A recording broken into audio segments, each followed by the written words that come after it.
Ashama harka fuudhee akkam jettan nagaa jirtu waan kanan isin agarsiisufani waan kun ni beektanii waan addaati warroonni yuutoopii kiyya jala jettan kana laalaatitti fayyadama dhiiraafis dubartiifis hin ta'a na hordofa. Sajirta ya damato moko ke samarbara Sajirta ya matabe jake argu faweto Sajirta ya damato galgala mate Sajirta ya matabe kuma jate Sajirta ya damato jake sanela jira Sajirta ya matabe lale kiyosif kame Sajirta ya damato kalana kamtu sinyate Sajirta ya matabe galle galgala bate Sajirta ya damato Sajirta ya matabe Mukunan tabu kesi alkani biya wale Sajirta ya damato Sajirta ya matabe Mukunan tabu kesi alkani biya wale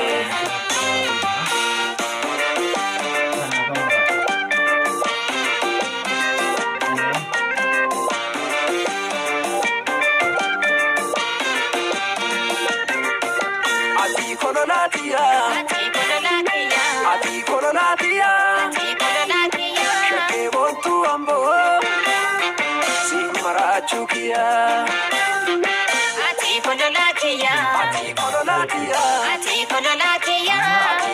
Mutabona romo Simarachukia Na fuldura dinta Sura keni lala Madwe sajita Yadake nawada Siale sekufu Siarguna rada Mareda sanjiko Ane simbarbada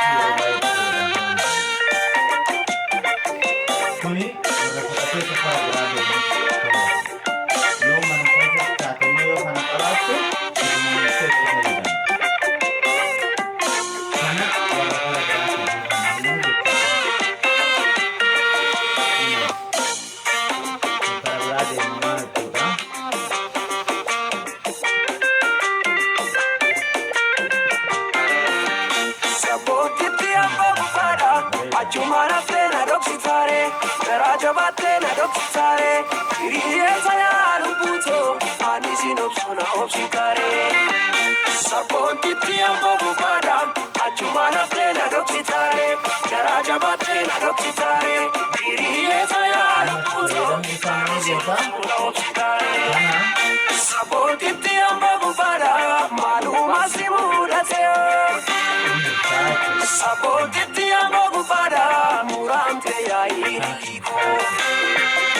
Sabonti tiambo bukada, Karo ijakon ajame. Sabonti tiambo bukada, Mapro kansa ichitino. Adesite kesoneko, Jalala kenkale yoto, Oyada kenkale yoto, Ukam wa irichuto, Pade abde malo kichuto.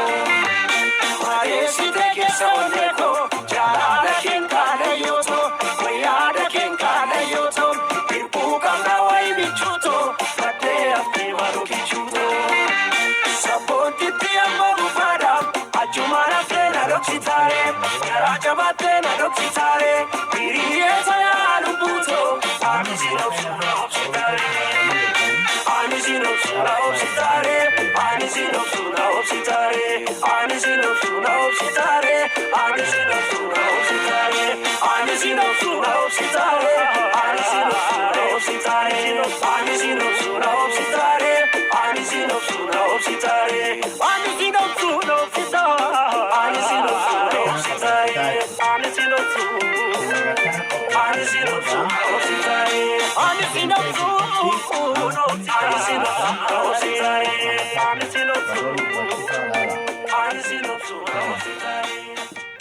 akkanatti dibattaa jechuudha. Akkanatti dibattaa jechuudha. Akkanatti dibattu jechuudha. Amma kuni hin dibamee jira. Amma yogguu inni irraa fixe immoo akkanatti baasta. Zayitii isaa. Argitanii? Akkana goota. Qaama keetillee mataa keessanillee dibachuu feetan amma laal.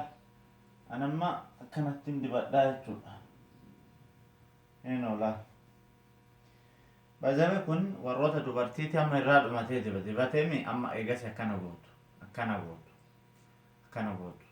Hin baa jechuudha. Akka saamunaati laal. Amma kanaama fixuu ga'ee kanatti deebitu.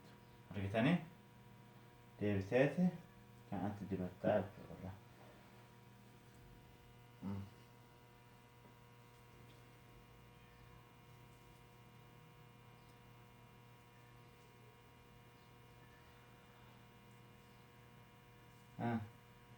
Kun amma fixeetiin jira jechuudha. Amma kan biraa fudhaa jechuudha. Deebi'ee kanaan dibadhaa jechuudha. Kun amma kana goota. Haala kanaan kana gootaa jechuudha. Itti booda mataa keessaan hin dibattaa jechuudha.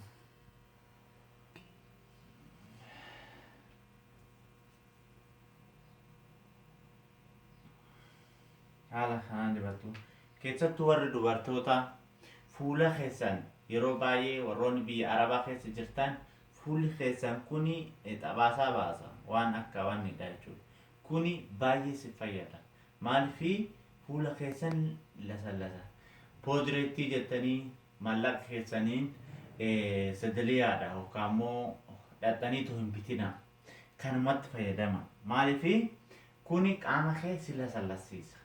Poodiree qalamii ofitti dibuurra fuula keessan balleessurra kuni qaama keetiif gaarii. Amma harka kee fuula kee kanaan baay'ee tokko gaarii jechuudha. Gogaa qaama keenyaa kun akka saamunaati. Argitanii laal. Kana dibattee fuula keetiitiif dibattee rifeensa keetillee dibattee kana itti yoo fayyadamte baay'ee bareedaadha jechuudha. Maaliif hatamtamaan qaama keetillee siif laaffisaa jechuudha. Sirraa balleessa. Waan akkasitti babba'utan xabaasaa sirraa balleessaa jechuudha. Itti fayyadama. Haga baatii tokko haga baatii lamaa keessatti faayidaa isaanii agartu yoo itti fayyadamte. Yoo itti fayyadamin garuu faayidaa isaa arguu hin dandeechu jechuudha. Kunoo wanni isaati kana haga qabdu kanatti dibattu jechuudha. Qaama keessa.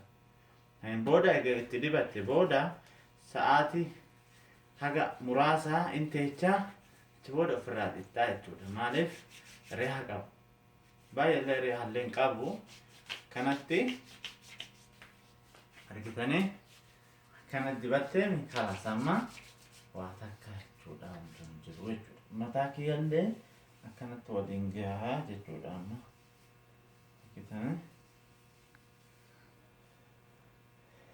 Argitanii kanatti waliin gahaa jechuudha.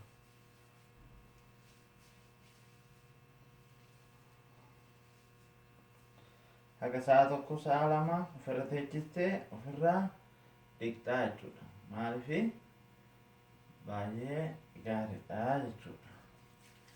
Argitanii amala mataa kiyya haga amma viidiyoo kana keessa guyyaa har'aarra kaasee haga ji'a lamaa oguun dibadhee rifeensa kiyyaa fi qaama kiyya kana viidiyoo biraa irratti immoo walitti deebina. Agasiif yoo isinitti tole laayikii godhaa, sabskiraayibs godhaa, waliif sheer godhaa. Ijoolleen teenya itti fayyadamanii jechuudha. Kana bakka hedduu keessatti argachuu danda'u. Faayidaan isaa kana nagaan oolaa hordoftoota keenya.